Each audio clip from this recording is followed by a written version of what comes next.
శుభార్తలు ఎట్లున్నారు? నేనైతే మస్తుగున్నా. ఇయాల మీకు కొన్ని గమ్మత్తైన ముచ్చట్లు పట్టుకొచ్చిన. గవేందో చూద్దరు పారే.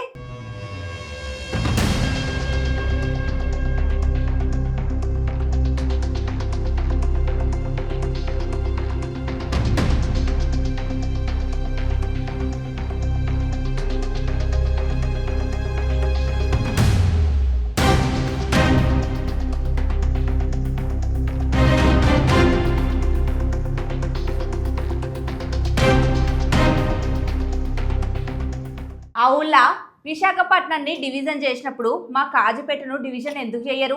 బడే బాయి షోటే బాయ్ అని బానే మాట్లాడుతున్నావు కదా రేవంత్ రెడ్డి సారు. మరి ఎందుకు మీ బడే బాయిని అడిగి కాజీపేటను జోన్ చేస్తలేవు? కాదు, అడిగితే నువ్వు చేసిన అవినీతి బయటకత్తదని అడుగుతలేవా?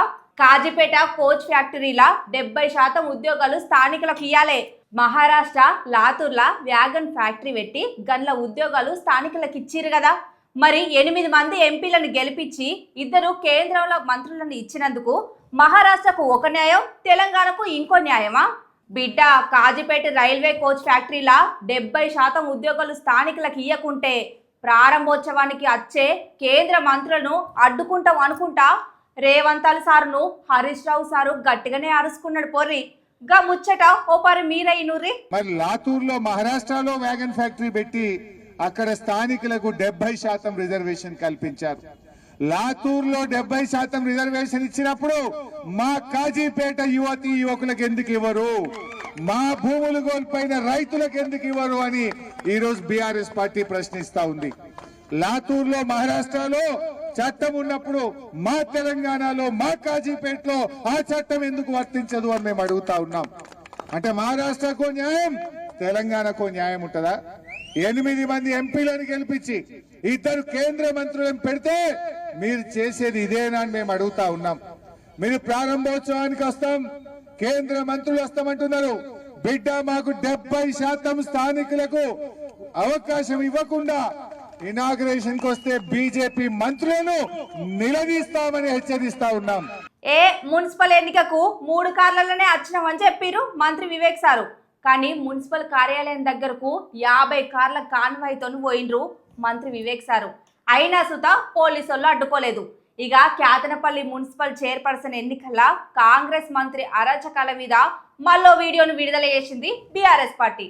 ఇక గొడవకు సంబంధించి ఏ కాంగ్రెస్ నాయకుడి పైన కానీ పార్క్ చేసిన 50 కార్ల ఆధారంగా కానీ పోలీసులు ఒక్క కేసు కూడా నమోదు చేయలేదు అనుకుంటా బీఆర్ఎస్ పార్టీ వాళ్ళు అంటుర్రు. ఓ పారి మీరే చూడుర్రి.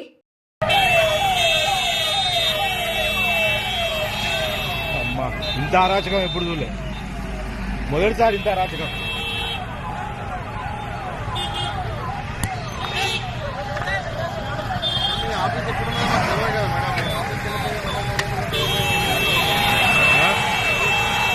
విజయ్ ఫోన్ ఇచ్చలే కాదు. భూభారతి స్కాము 35 మండలాలలో జరిగింది. కానీ ఇంతవరకు దీని మీద ఒక్క విచారణకు ఒక్క సీట్ వేయలేదు. అదే బీఆర్ఎస్ నాయకులపై అయితే సిట్టు, కమిషన్లు, సిఐడి విచారాలు వేస్తున్నారు. కానీ 35 మండలాలలో స్కామ్ జరిగితే ఒక్క విచారణ వేయలేదు. భూభారతి పోర్టల్ ఎడిట్ ఆప్షను ఒక ఆపరేటర్కు ఎట్లా దొరికింది? ఆపరేటర్ చేతికి ఆ కోడ్ ఎట్లా పోయింది? ఎందుకంటే దీని వెనుక కాంగ్రెస్ నాయకులు, అధికారులు ఉన్నారు. గందుకే విచారణ జరుపుతలేరు అనుకుంటా కాంగ్రెస్ పార్టీలను గట్టిగానే అరుచుకున్నాడు హరీష్ రావు సారు. గా సారు ఎట్లా మాట్లాడిండో ఓ పారి మీరే చూడుర్రి. ఇది 35 మండలాల్లో ఈ స్కామ్ జరిగింది.